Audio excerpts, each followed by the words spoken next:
a go by Woody Guthrie. I'll just put our slant on it.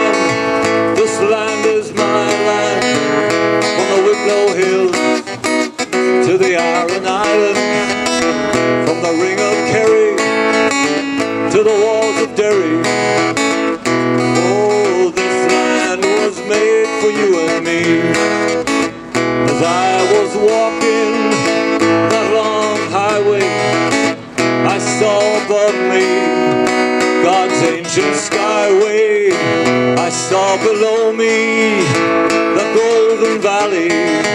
Oh, this land was made for you and me. This land is your land, this land is my land. From Kildare to Achill Island, from the walls of Derry to the roads of Kerry.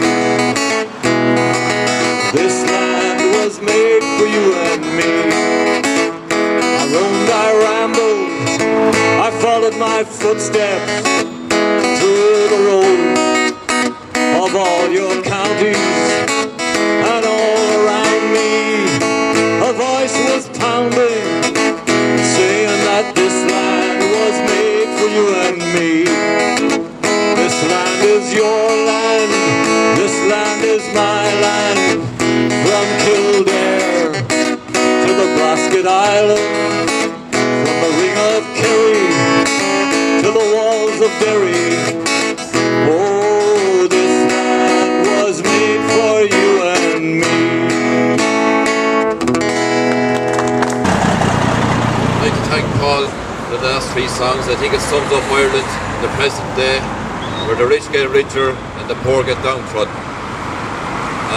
Without further ado, I'd like to welcome here everyone today for the second annual commemoration of Frank Conroy, a fallen comrade that fought for something in which he believed in, and he died for freedom. I'd like to invite the first guest speaker, Noel, from the Communist Party. Thank you. Comrades and friends, it's a privilege for me today to speak on behalf of the Communist Party, but it's an honour to deliver an oration to Frank Conroy. Frank Conroy, comrades, hailed from Fair Green, here in Kildare Town. He was a communist, republic and trade union activist who fought with the working class against the fascist German, the fascist Cumann Gael blue shirts in Kildare and Dublin during the dire conditions that so much affected the Irish working class in the Hungary 1930s.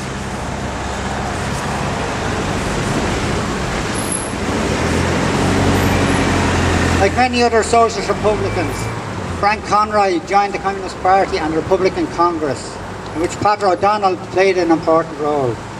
Along with other comrades like Bob Doyle, Peter Daly and Michael O'Riordan, Frank volunteered to fight with the International Brigades to defend the young Spanish Republic against the infamous General Franco and fascism. But what was it that distinguished Frank Conroy and his comrades from others who have described themselves and who still describe themselves as Republicans seeking an independent Ireland? The difference, comrade, was that Frank and his comrades took a class and anti-imperialist approach to their struggle, and a working class approach at that.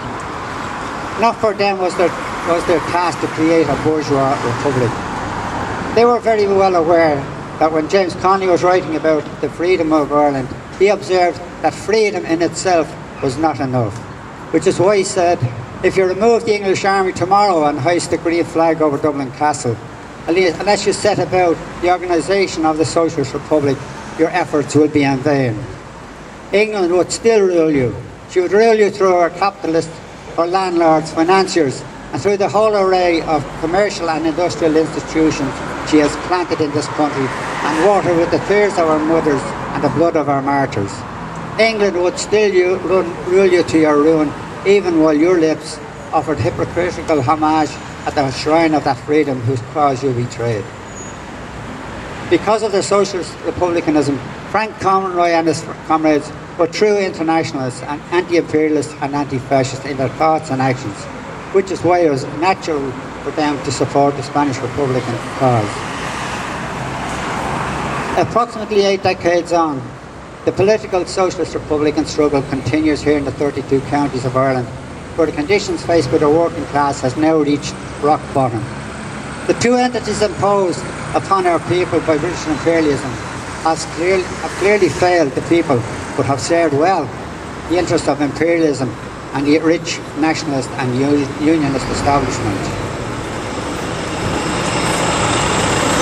The external imperialist troika of the European Union and the European Central Bank and the International Monetary Fund have successfully overseen the pauperisation of the working class and the rape of our natural and economic resources here in the Republic, while the British state has done likewise in the 6 counties of Northern Ireland. Here in the Republic, the internal troika of politicians and a compliant core of trade union leaders, plus the Irish state and the banking fraternity, acting at the behest of the external troika, have introduced the infamous and odious private bank's total guarantee, which is being paid for through the severest austerity measures in the history of the Irish state. We now have something like 400,000 unemployed. 30% of our youth are unemployed, and 50,000 people are emigrating every year. That is one person every 10 minutes. We will be forced to hand over nearly 9 billion every year to foreign banks to service a debt that is not the people's debt, a sum which is equivalent to what we currently spend on education.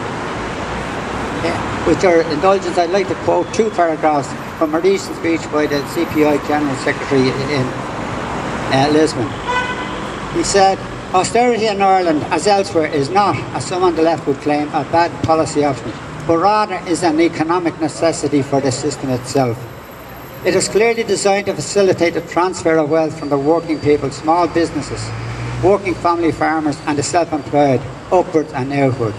Upwards to the Irish ruling class, who become richer, with wealth becoming more concentrated, while at the same time the massive flow of capital out of the country who serves the socialised corporate debt are strengthening the dependence relationship and mechanisms of control over the Irish people's potential to develop alternative, independent political and economic actions. What is clear to us is that the European Union and international finance capital do not want the debt repaid. Debt does 2 things. Firstly, they do not want to repay, but rather to service it, resulting in guaranteed vast profits. Secondly, they are using the debt, particularly that of the heavily indebted peripheral states, as one of the central means of exercising and strengthening their control and domination. Debt dependence is the means of ensuring that austerity is permanent and irreversible.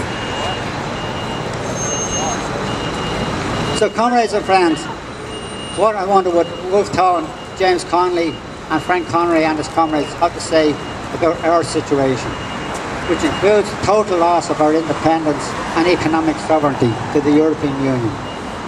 Because that, of course, is a rhetorical question, because we know damn well they would be absolutely appalled at the situation and would want to know what present-day communist, socialist republicans and progressive left people are doing to retrieve our independence and economic sovereignty. Unlike many other countries where there are highly physical and political struggles by a mobilised working class led by left forces against their dreadful austerity punishment, we have, on the other hand, to contend with a disarmed trade union movement and rampant apathy within the working class, plus a divided left. Workers' rights, public sector jobs, health and education are under sustained attack by monopoly capitalism. Therefore, before we can even think of storming the barricades, we must build our own forces and imbue in them the political and economic armory to both win over the working class and successfully challenge the enemy. A good start has been made with the formation of the Peadar O'Donnell Socialist Republican Forum. Taking on board the Connolly Larkin dictum, educate, agitate and organise, the Forum has started to hold public meetings around the country to discuss issues of the nature of the state, class, imperialism and the European Union and the present socio-economic situation. Really, comrades, it is only a politically educated, organised and mobilised working class that can bring an end to partition and to sweep aside the failed political and economic structure. The heroic or otherwise actions of individuals or secret societies have failed as their very nature demands that the people remain passive, that they must stand aside and await their liberation by others. Now, comrades, we must learn from Connolly who said, Ireland without its people means nothing. And no, we should not be about territorial unity, but we must recognise and understand that to achieve that, we need the working class mobilised and organised, that they will determine the future born out of the struggles of today and tomorrow. These are the lessons of history and life itself. The life of Frank Conroy, of Bob Doyle, Michael O'Riordan are worth learning and remembering for. But each generation must make its own contribution and leave its own mark on history.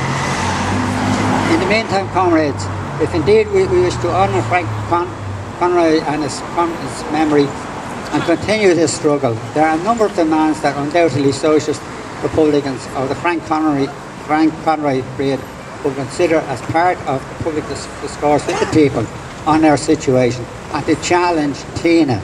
There is no alternative. This is the argument of our ruling class. There are and were other options, but they are at variance with the maximum profit motives of capitalism, or on the other hand, certainly of benefit to the people.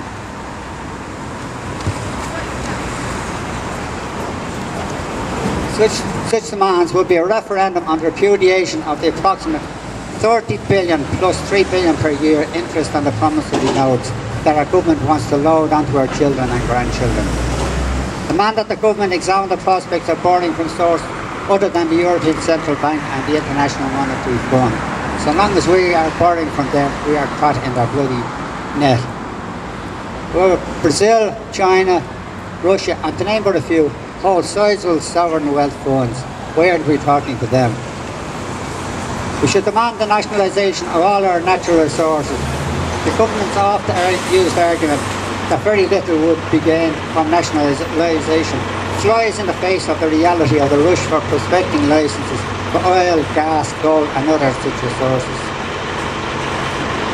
We should demand the withdrawal from the Eurozone, which is the killer of our economic sovereignty. We can never get back that sovereignty until we do that. We should demand a public dialogue on whether or not our membership of the European Union has really benefited our country and whether we stay in or leave. In 1972-73, the Communist Party, Republicans and progressive left-wingers actively opposed joining the European Economic Community, now the EU.